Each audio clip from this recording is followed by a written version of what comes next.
My name is Cailin Callaghan. I am a writer and a channel for an interdimensional being who goes by the name of Michael. And he has been my guide with me since the age of 5. I've been aware of his presence and we've been interacting. I write fiction and nonfiction, and with Michael's help, I do channeled tarot and spiritual coaching sessions combined. And that's pretty much me in a nutshell. I live on a farm in North Florida, and I'm 66 years old.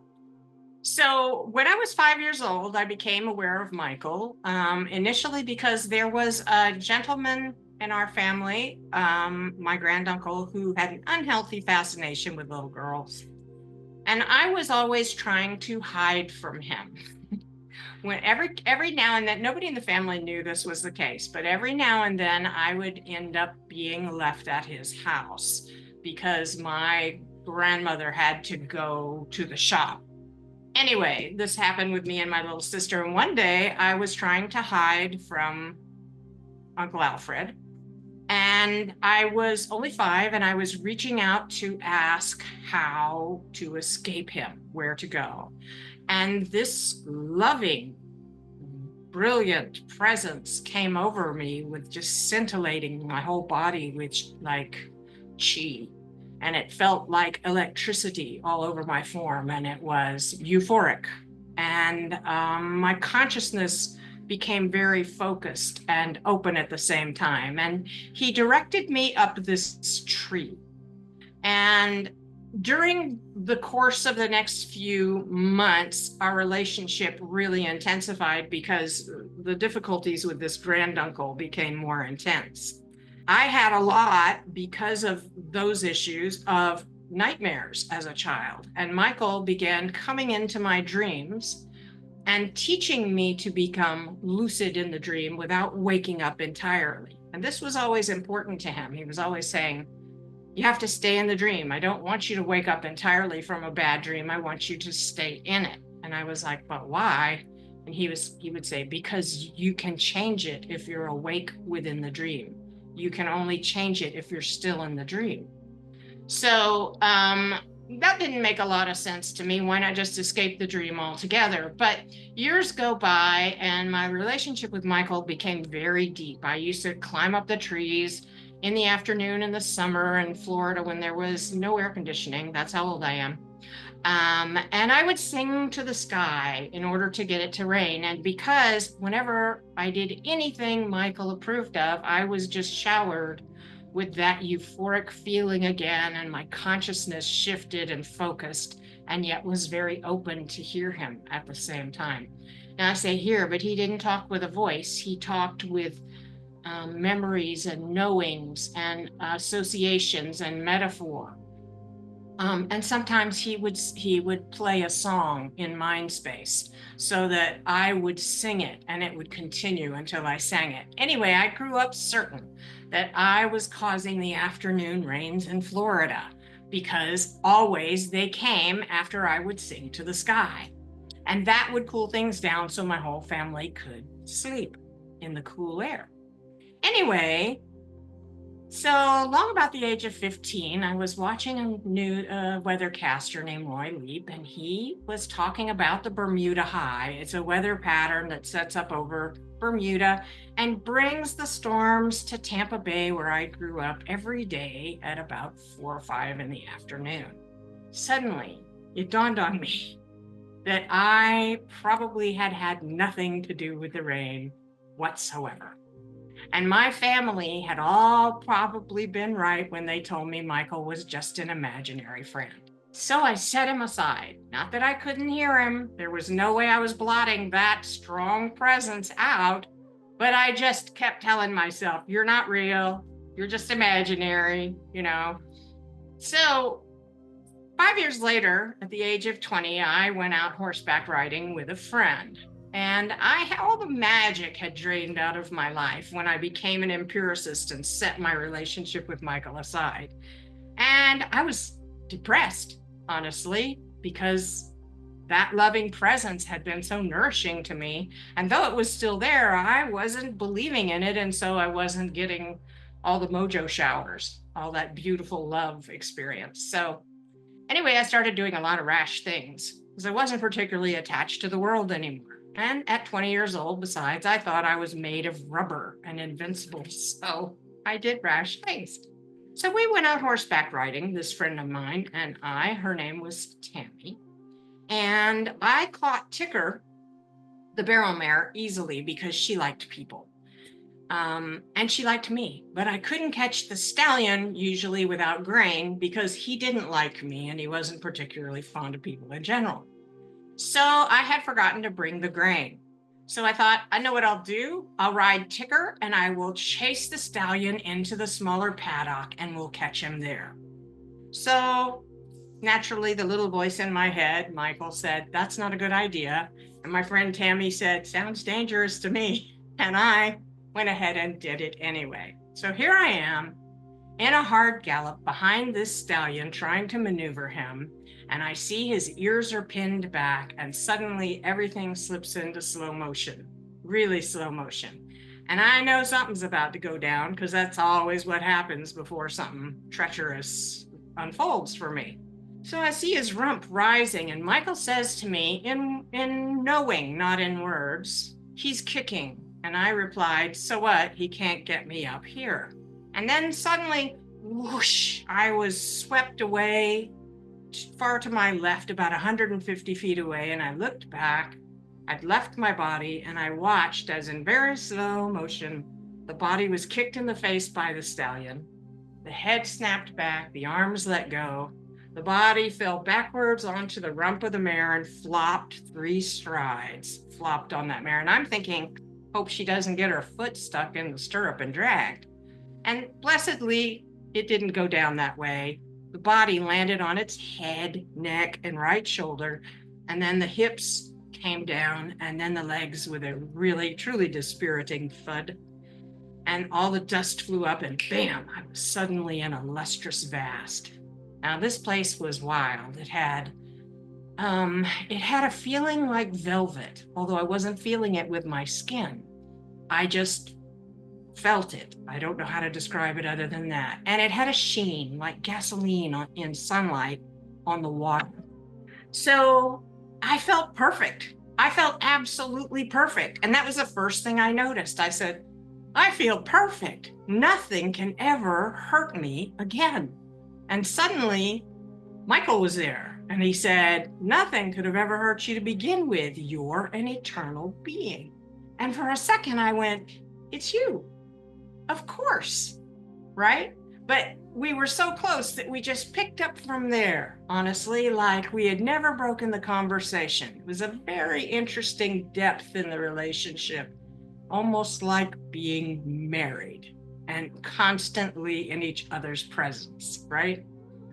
And I said, well, if that's true, I'm eternal, I can't be harmed, then why was it all so scary? And he said, well, because you believed you could suffer loss and die. But that was necessary to intensify the experience so you would learn what you went there to learn and do what you went there to do. And I said, I don't remember what that is. Could you remind me? And he said, well, you went to summon your will. And I said, summon my will? You mean I went through all that suffering just to find out what I wanted? He said, no, you misunderstand what I mean by your will. I have to show you. So suddenly, woof, I'm an 18-month-old girl laying on the floor, back in my life, kicking and screaming on the floor, crying, carrying on, because my mother, who is present, has just put my first pair of new shoes on my feet. And at 18 months, I didn't like them. They felt really restrictive. Anyway, I thought I'd done something wrong and she tied me to the ground or something. And I was having a fit. Now, at the same time I'm experiencing this, I'm also watching it. This was a very interesting way of perception. And I'm also being my mother at the same time.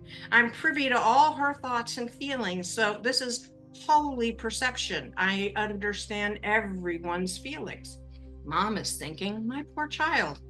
I saved so long to get these shoes for her, and she needs them to protect her feet, but because there's stickers everywhere in the yard, she needs these, but how am I going to get her to wear them? She's having such a fit. And suddenly I realized, oh, the shoes were given to protect my feet.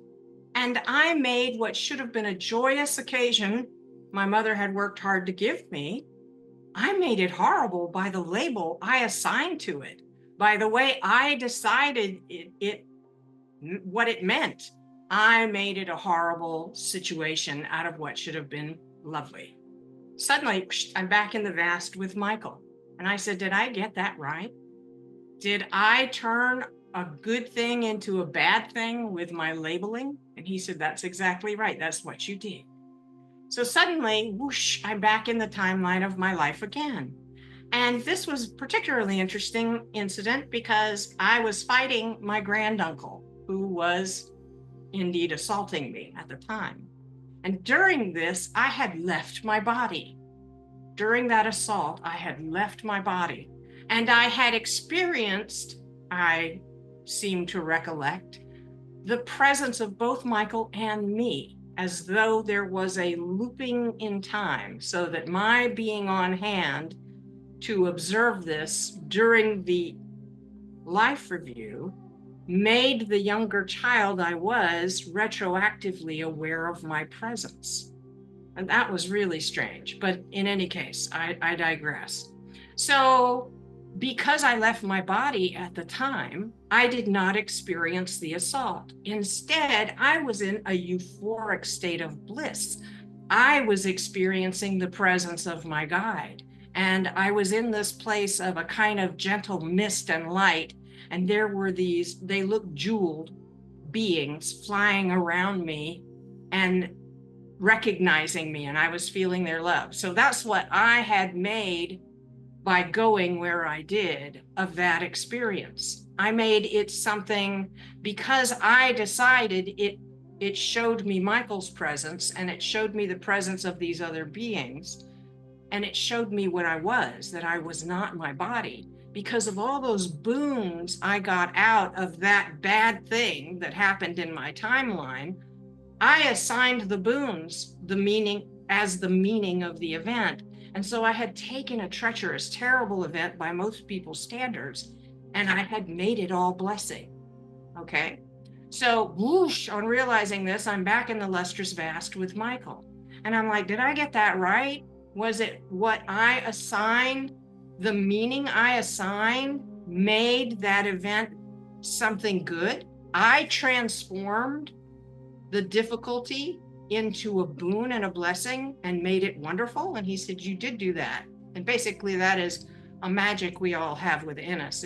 If we are conscious that we can make that choice, that we can assign the blessings, the labels, and therefore make things blessings out of difficult situations. So there were a couple of more little vignettes he sent me into, and they were both the same sort of thing. I was assigning the labels and thereby creating my own experience. So suddenly I'm seeing that we all do this unconsciously. We reactively assign a negative meaning to lots of things, and that everything that comes to us is actually didactic, that the universe is completely benevolent. Earth Venue is constantly sending us blessings, even in the form of the tribulations that come to us. They are opportunities. They're not challenges. They're not detriments. They are opportunities to rise to a new level of understanding who and what you are, and having more authority over the labels you apply to situations. So seeing this, I realized that humanity has basically blamed the world we made for our unhappiness. This was very, very funny, because we are godlings creating our own experiences and then disempowering ourselves by blaming the world for making us unhappy. Okay, because we don't want responsibility or blame, we throw away our power. We say it's not our fault. Okay, but there's no fault in it. It's all about learning in the first place. There is no fault. What there is opportunities, and you either take them and take control over what labels you apply, and do that consciously, or you unconsciously turn what could be good things into bad things by reacting against them and labeling them in a way that makes them bad for you.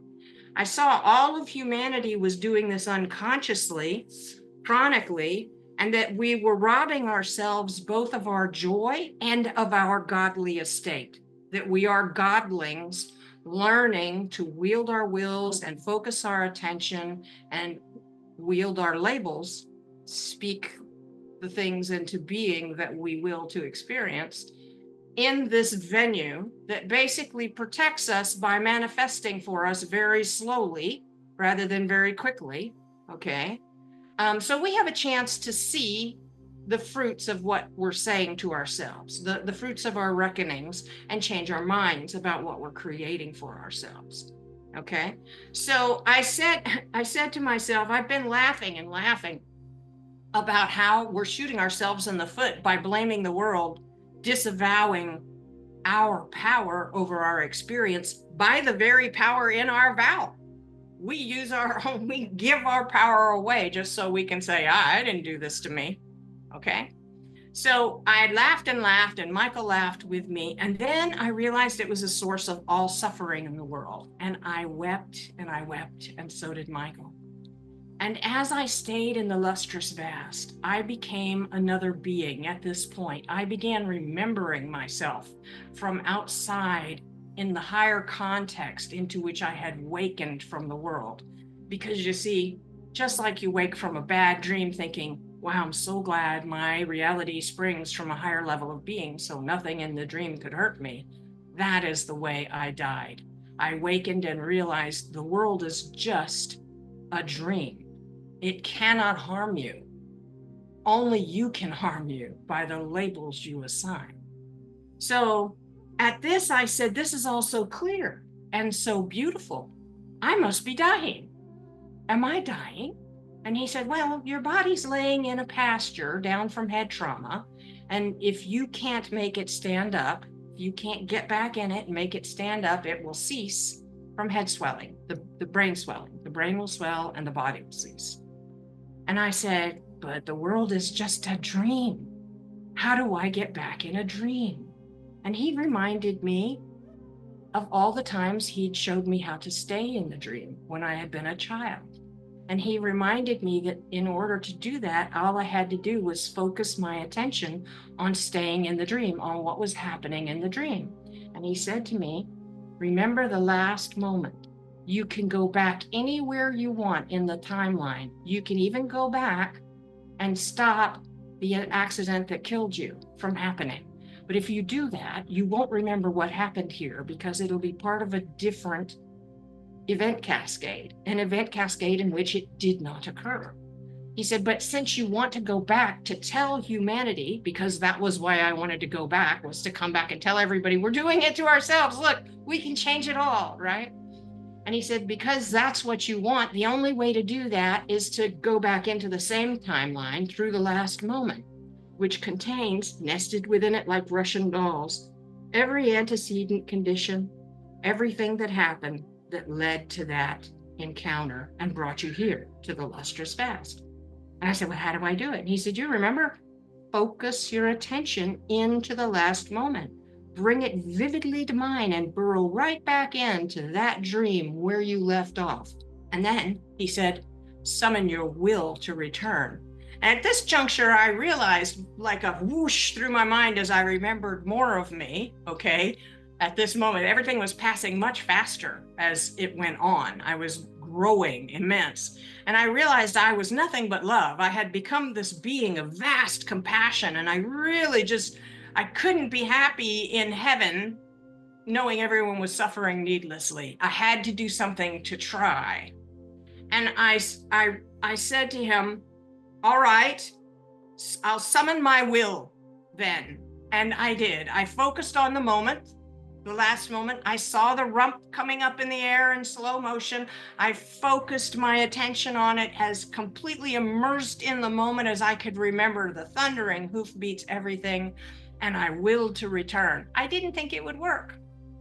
That's why I tried it right away and never said goodbye. I just tried it. And suddenly, like a rushing wind, whoosh, I was back in my body. And I started trying to make it stand up.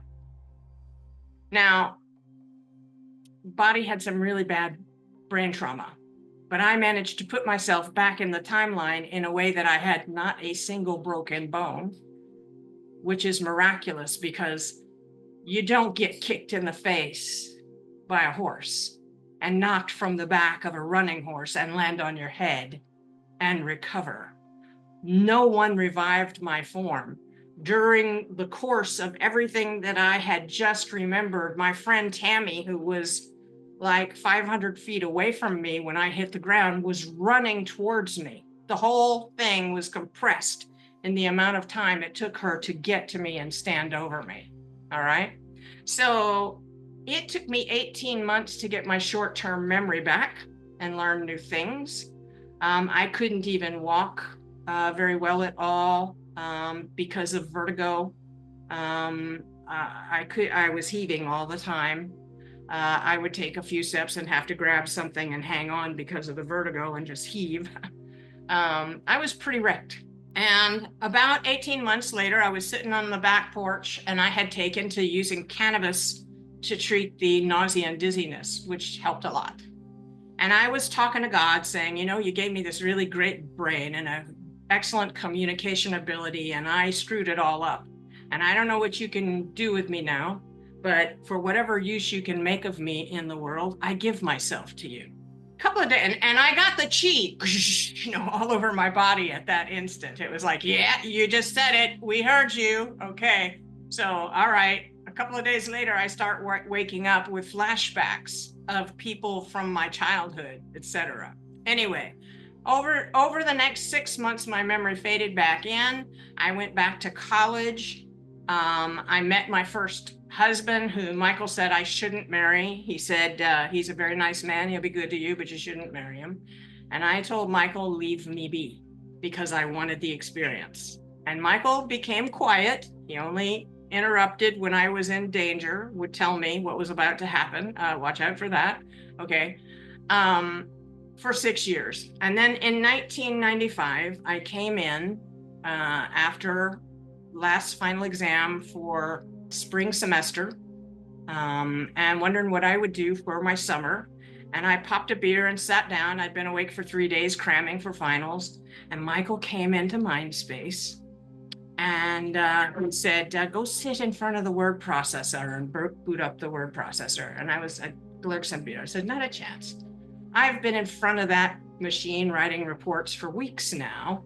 I've been awake 3 days. I'm going to drink a beer and take a shower and take a nap. And he hit me with a chi blast.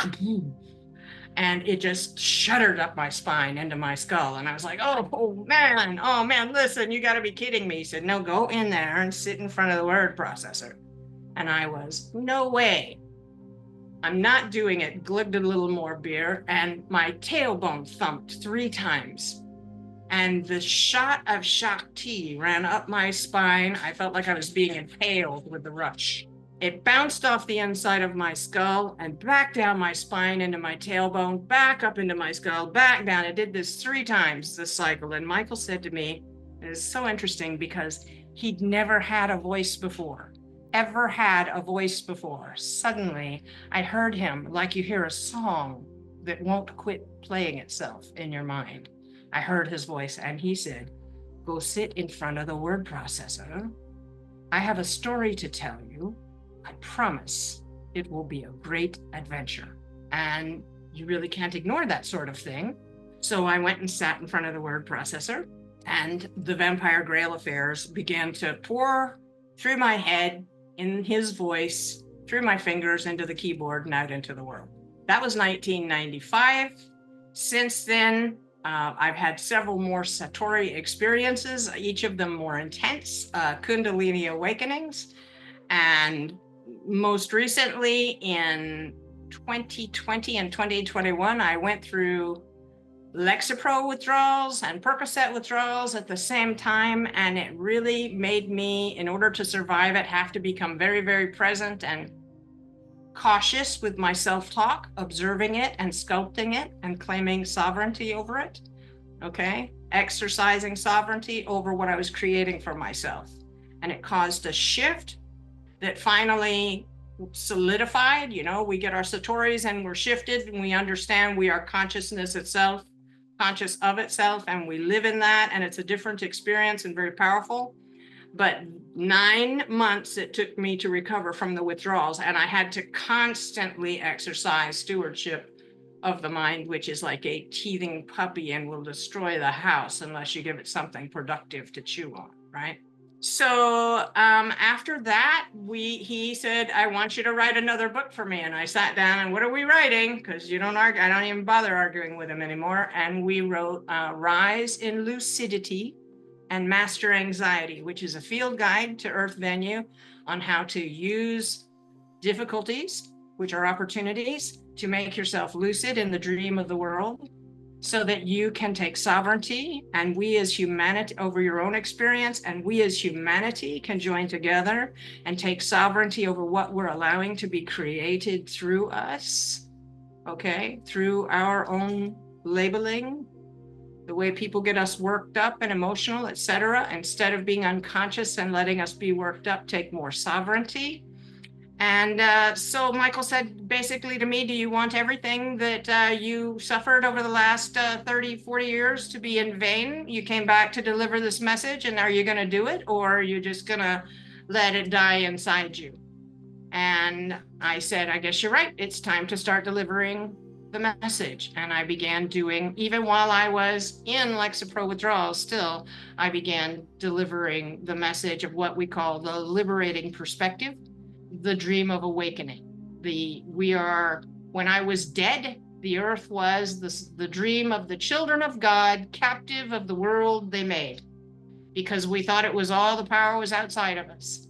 And what we are to do is to join together in cooperation, doing exactly what the venue discourages us from doing. It encourages us to compete and try to dominate each other. And we have to do exactly the other, which is cooperate and love and help each other. And by doing this, we can ring in the dream of awakening, which is growing lucidity, the awareness of consciousness itself, conscious of itself, spreading through the globe so that we can take our just sovereignty over what we've created together and what we can create for each other and for ourselves. And this is why he always taught me to stay in the dream, because only the lucid dreamer can change the dream. And you have to stay in the dream to change it.